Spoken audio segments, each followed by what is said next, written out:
নমস্কার, Bengali film reviews চ্যানেলের তরফ থেকে আপনাদের সকলকে সুস্বাগতম। আজ আমরা রিভিউ করব অভিজিৎ শ্রীদাস পরিচালিত ছবি বিজয়ের পরে নিয়ে।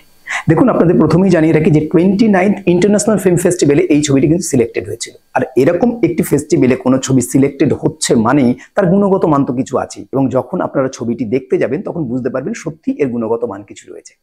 প্রথমেই বলে রাখি যে ফেস্টিভ্যাল মুভি আর সাধারণ মুভির মধ্যে কিন্তু বেসিক একটা ডিফারেন্স থাকে। মানে অনেক এই যে জনরাটা কিন্তু কিছু কিছু মানুষের জন্য, অর্থাৎ কিছু কিছু মানুষ যারা ফেস্টিভ্যাল মুভি দেখতে পছন্দ করেন, এই ধরনের ইন্টেলেকচুয়াল কিছু ছবি দেখতে আপনারা পছন্দ করেন, ইমোশনাল কোনো ছবি দেখতে পছন্দ করেন, তাদের কিন্তু এই ছবিটি বেশ ভালো লাগবে। আর যারা দর্শক নন, মানে ফেস্টিভ্যালের দর্শক নয়, তাদেরও কিন্তু খারাপ লাগবে না, এটুকু বলতে পারি। তাই ছবিটা অবশ্যই দেখতে পারেন।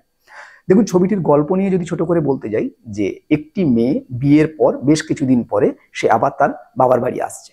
সেইখানে তাদের পরিবারের মধ্যে কিছু ভালো লাগা, খারাপ লাগা, কিছু মান অভিমান এগুলো সব জমে থাকে। তো সেইগুলোকেই ইমোশনালি তুলে ধরা হয়েছে।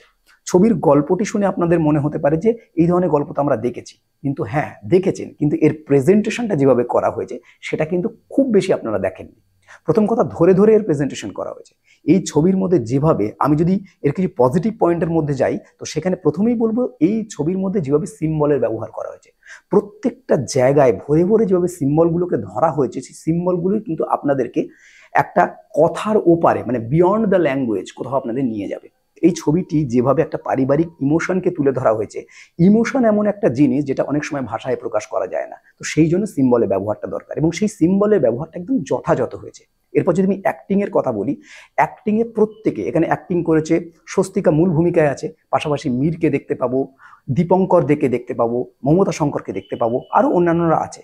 কিন্তু প্রত্যেকে এই ছবির মধ্যে যেভাবে কাজ করেছে, তাদের ইমোশনালি ডেভেলপমেন্টগুলোকে যেভাবে করেছে এই ছবির মধ্যে, সেটা কিন্তু জাস্ট অসাধারণ। মানে আপনাদেরকে ছুঁয়ে ছুঁয়ে ছুঁয়ে ছুঁয়ে যাবে প্রত্যেকটা জায়গায়, এটা বলা যেতে পারে। প্রত্যেকে, স্বস্তিকা তো অসাধারণ এই জায়গায়, মানে স্বস্তিকার জীবনে অনেক ছবি দেখেছি, কিন্তু এই ছবি একটা ওয়ান অফ দ্য বেস্ট ছবি তার বলা যেতে পারে। সবচেয়ে বড় কথা, এই ছবির স্ক্রিপ্ট ডিজাইন যেভাবে করা হয়েছে, দেখুন স্ক্রিপ্ট ডিজাইন তো ভালো, কিন্তু স্ক্রিপ্টটা যথাযথভাবে সেটা দর্শকের সামনে উঠে আসে তখনই যখন অ্যাক্টর সেটাকে ঠিকঠাক করে প্রেজেন্ট করে। তো এখানে স্বস্তিকাকে, বিশেষ করে স্বস্তিকাকে বলবো, স্বস্তিকা এখানে যেভাবে ডায়লগ ডেলিভারি করেছে না, তার গলার মধ্যে যে ইমোশনগুলো, সেগুলো মোচড় দিয়ে তুলবে আপনাদের বুককে। এটা কিন্তু অবশ্যই বলার মতো জিনিস প্রত্যেকে। তাছাড়া এই ছবির মধ্যে টেকনিক্যাল কাজ খুব ভালো। যেমন এখানে আলোকে যেভাবে ব্যবহার করা হয়েছে, দেখুন আলো এমন একটা জিনিস, স্টেজিং এর ক্ষেত্রে আলো একটা মারাত্মক ভাইটাল জিনিস, কারণ এই আলোই ইমোশনস গুলোকে ডেভেলপ করে। তো এখানে যেভাবে আলোগুলোকে তৈরি করা হয়েছে, যেভাবে মাঝে মাঝে কিছু কিছু জায়গায় পিছন দিক দিয়ে আলোটা আসছে, সামনের দিক দিয়ে অবয়বটা বোঝা যাচ্ছে, এবং সেই অবয়বগুলো এত সুন্দরভাবে ফুটে উঠছে না, আপনারা চিন্তা করতে পারবেন না, আপনাদেরকে একদম অন্য একটা মায়াবী জগতে নিয়ে যাবে। সেই ইমোশনস, মানে এই গল্পের ইমোশনসের সাথে সাথে লাইটগুলো একদম ঠিকঠাক সাজুজ্য রেখেছে।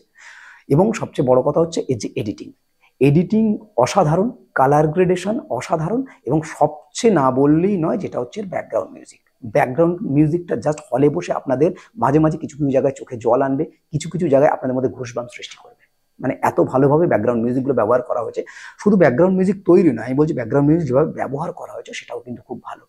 কিন্তু সর্বোপরি একটা কথা বলতে গেলে, যেহেতু এটা ফেস্টিভ্যাল মুভি, ফলত তার চলনটা কিন্তু আমি বলছি একটু আলাদা। মানে যারা মেন স্ট্রিম ঘরানা পছন্দ করেন, বা সাধারণ ঘরানার যারা সিনেমা, যে ধরনের ইমোশনসগুলো আপনার পারিবারিক ইমোশনস দেখতে পান, সে থেকে কিন্তু একদম সরে এসে হাটকে একটা কাজ, কিন্তু এই কাজের মধ্যে তার প্রেজেন্টেশনের মধ্যে দিয়ে সেই ইমোশনসগুলোকে আপনারা পুরো ডিটেলে টাচ করতে পারবেন। এটা হচ্ছে এই ছবির বড় বৈশিষ্ট্য। ফলত ছবিটা আমি বলবো যে যারা দেখেছেন তারা তো খুব ভালো, যারা দেখেন তারা অবশ্যই ছবিটি দেখুন, এবং দেখার পর আমি যে কথাগুলো বললাম সেটা মিলিয়ে নেবেন, এবং অবশ্যই আমাদের কমেন্ট করে জানাবেন। এই হলো ওভারঅল রিভিউ। এরকম নতুন নতুন রিভিউ জানতে বেঙ্গলি ফিল্ম রিভিউ দেখতে থাকুন। আপনাদের গুরুত্বপূর্ণ মতামত আমাদের কমেন্ট বক্সে অবশ্যই জানাবেন। বেঙ্গলি ফিল্ম রিভিউ সোশ্যাল মিডিয়াতে সব জায়গায় অ্যাভেলেবেল আছে, আপনারা সেখানে আমাদের ফলো করতে পারেন। বাংলা সিনেমাকে এগিয়ে রাখুন, বাংলা সিনেমার পাশে থাকুন। Thanks for watching.